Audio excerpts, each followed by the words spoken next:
In my second year at university, Alhaji forced himself on me, and I found myself in a relationship with him.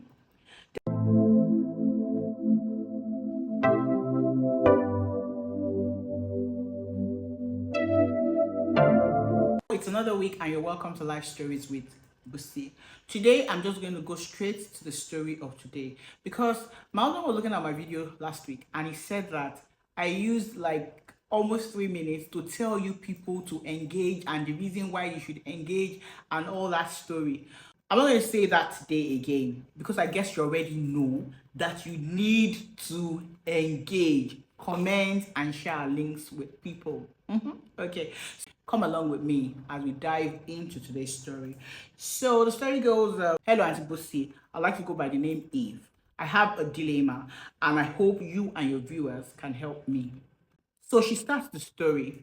I grew up an orphan and lived with my uncle in the north. After secondary school, I used to accompany my uncle to his job at the local government office and also helped out at his shop. During this time, I had a boyfriend named Musa, my first love from secondary school. However, my uncle disapproved of our relationship because Musa was a Northerner and a Muslim, while we are from the Southwest and Christians. Despite our efforts to stay in touch, my uncle's interference and Musa's move to university in Lagos made it difficult. After Musa left, university wasn't on my own agenda as my uncle insisted I stay and help in his shop. One day, an Alhaji who frequented the local government office took an interest in me. He approached my uncle, offering to sponsor my university education, claiming he had connections at a university in Abuja. Encouraged by my uncle, I accepted and moved to Abuja, where I stayed at Alhaji's guest house. It was only upon arriving in Abuja that I realized the extent of Alhaji's wealth. He also compensated my uncle handsomely, so they didn't care about his intention towards me. In my second year at university, Alhaji forced himself on me, and I found myself in a relationship with him. Despite the material comfort he provided, including a car and an apartment, I had no peace and endured the situation, hoping to gain my freedom once I finished school. After graduation, Alhaji arranged for my NYSC to be in Abuja. During this time, I started a boutique which became successful with his support. A year later, I reconnected with Musa. Our feelings for each other reignited and we began an affair despite Alhaji's presence. When I became pregnant, Musa insisted that we keep the baby and urged me to end things with Alhaji. Gathering my courage, I told Alhaji that I wanted out. He refused, claiming that I belonged to him. I didn't mention Musa or my pregnancy. Realizing his potential ruthlessness, I pretended to reconsider, suggesting that he makes me his third wife. Meanwhile, I secretly sold my boutique stock and planned my escape. Musa and I secured UK visas and I left for Turkey under the pretense of a business trip. From Turkey, I traveled to Greece and then to UK, where I disappeared for a while. After a few weeks, I informed Alhaji of my pregnancy and upcoming marriage. In retaliation, he emptied my boutique and chased out my staff. Musa and I got married and had a blissful 4 years together until his untimely death left me with a 5-year-old daughter and another child on the way. Musa was my true love, and his loss shattered me. It's been over a year since Musa's death, and I've struggled to support my children alone. Recently, my friend Anita informed Alhaji about Musa's death. Alhaji expressed his condolence and even sent me money. His offer to help, suggesting that I return to Nigeria with my children. He promised to reinstate my old apartment and support me financially. Alhaji didn't state whether it's just helping me or he wants us to resume the relationship again. I'm really struggling over here. Do you think I should come back? I fail to have that. Musa's family said they don't want to see me, that they blame me for his death. They also don't want to see my children or have anything to do with me. I face a difficult decision. Should I accept Alhaji's offer and return to Nigeria? Thank you for your advice. Sincerely, Heath. First, I want to say thank you, Eve, for writing here. I would also like to condole with you on the passing of your husband. I know that this is a difficult period for you, and there are so many decisions that you're going to be making now.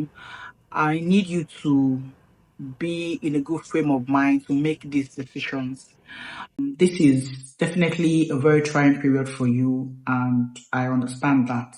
But it's also important that at this point, you are careful to make decisions that will impact on your future. You are in a space where you might be vulnerable, and because you're vulnerable and you are not, in the best place or in the best space, you would make decisions that are rash, and it might impact on the future of you and your children. So the first thing that I want you to do is that I need you to think safety and stability. Your primary concern should be the safety and well-being of yourself and your children.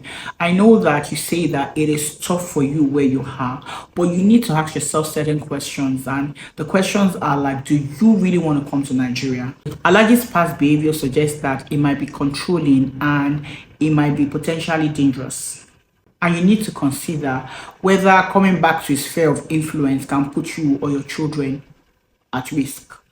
Looking at the past, it came as a benefactor, like somebody who wanted to help you. And you did not see the relationship coming. You did not see him forcing himself on you coming. So how are you sure that this time around he really wants to help? So maybe because you are grieving, you are forgetting where you're coming from. You said that he came as a benefactor and he promised that he was going to help you through school. And then he forced himself on you and started a relationship with you. And then he gave you material things, but he refused to make you his wife. So it means that he doesn't really want to make you his wife or anything, even though he's entitled to marry 4 wives because he's a Muslim. But it seems like he doesn't want to make you his wife. He just wants to put you as a thing, as a toy that he can have, at his disposal. And at that point, you were vulnerable. At this time, you're still vulnerable. And so he can do and undo.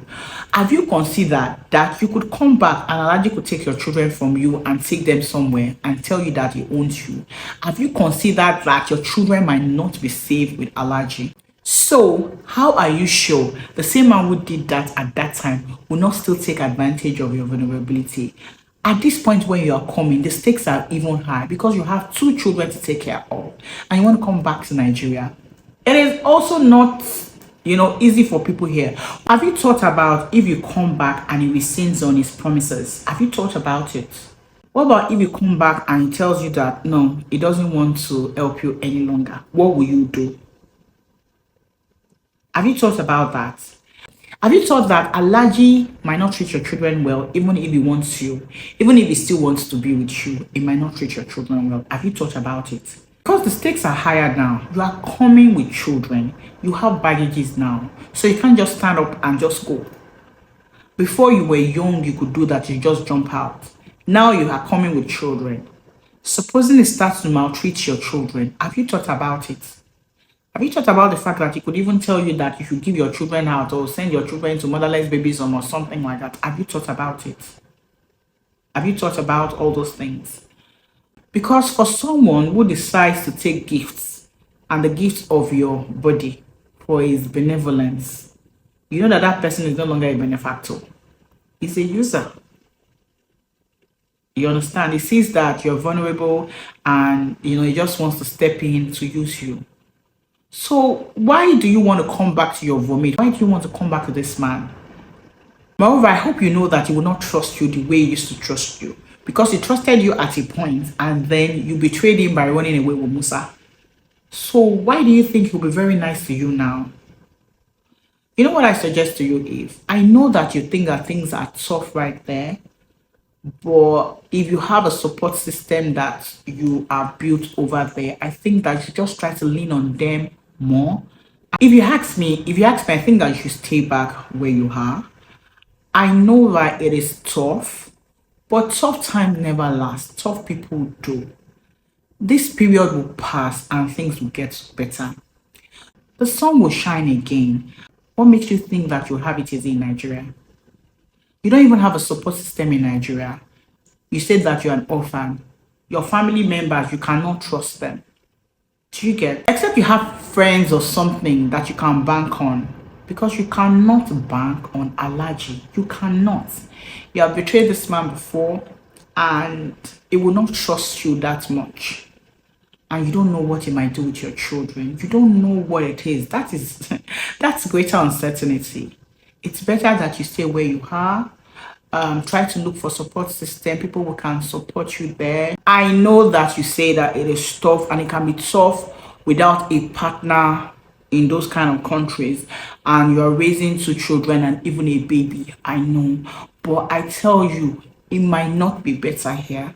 So I think that the first thing that you should do is that you should relax and calm down and really think this through. I think that you should take it one day at a time, calm down and think this through. Coming back to Nigeria, I don't think that it is the right thing that you should do because you do not even have a support system in Nigeria. And things are also tough in Nigeria. You get what I'm saying? So if Alhaji doesn't come through for you and you don't get something to do, you will just be back to square one. So wherever you are right now, I think you should just look for a support system, look for an organization, look for maybe like a church or something, people that you can trust, people that can be a support system for you.